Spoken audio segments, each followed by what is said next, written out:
Assalamualaikum warahmatullahi wabarakatuh. Di sini kami akan mempresentasikan tugas kelompok 4 yang berjudul Karakteristik dan Pendekatan Perilaku Individu Organisasi, yang beranggotakan Alnijar Septian dan saya sendiri, Reza Gusmawati Solehah.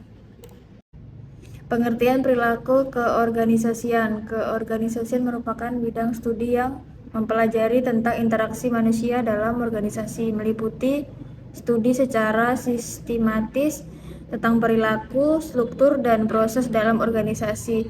Organisasi diciptakan oleh manusia untuk mencapai suatu tujuan dan pada saat yang sama juga membutuhkan organisasi untuk mengembangkan dirinya.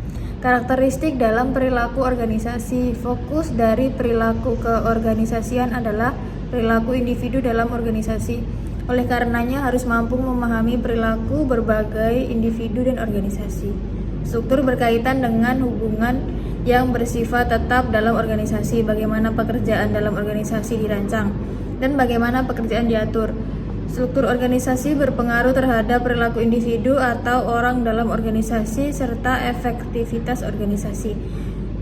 Proses organisasi berkaitan dengan interaksi yang terjadi antara anggota organisasi. Perilaku individu dalam organisasi meliputi satu karakteristik individu, terdiri dari kemampuan, kebutuhan, kepercayaan, pengalaman, pengharapan, dan lain-lain. Yang kedua ada karakteristik organisasi, meliputi hierarki, tugas-tugas, wewenang, tanggung jawab, sistem penghargaan, sistem kontrol, dan lain-lain. Pendekatan perilaku individu. Pendekatan untuk memahami perilaku individu dalam organisasi. Ada beberapa pendekatan yang dikembangkan oleh para ahli ilmu perilaku untuk memahami perilaku manusia yang berinteraksi dengan lingkungannya. 3 contoh pendekatan. 1. Pendekatan kognitif adalah bahwa suatu perilaku oleh suatu rangsangan di mana perilaku individu terjadi atau timbul dikarenakan adanya rangsangan sehingga timbullah respon atas rangsangan tersebut. Yang kedua, pendekatan penguatan menekankan pada peranan lingkungan dalam perilaku manusia yang dianggap sebagai suatu sumber stimulus yang dapat menghasilkan dan memperkuat respon-respon perilaku. Perilaku ditentukan oleh stimulus lingkungan baik sebelum terjadinya perilaku maupun sebagai hasil dari perilaku. 3. Pendekatan psikoanalitis. Pendekatan ini menunjukkan bahwa perilaku manusia ini dapat dikuasai oleh personalitas atau kepribadiannya. Kepribadian yang diartikan sebagai sistem yang dinamis dan memberikan dasar dari semua perilaku. Ada 3 hal yang terdapat di dalam pembicaraan teori kognitif ini. Yang pertama, elemen kognitif.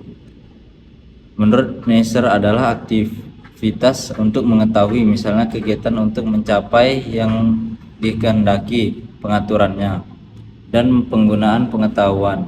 Hal ini adalah suatu kegiatan yang dilakukan baik oleh organisasi ataupun orang atau perorangan. Yang kedua, struktur kognitif mempunyai perbedaan atau kekomplekan yang jamak, yang semua itu ditentukan oleh jumlah dan bermacam-macam kognisi yang berbeda dan menghasilkan sistem kognisi tertentu.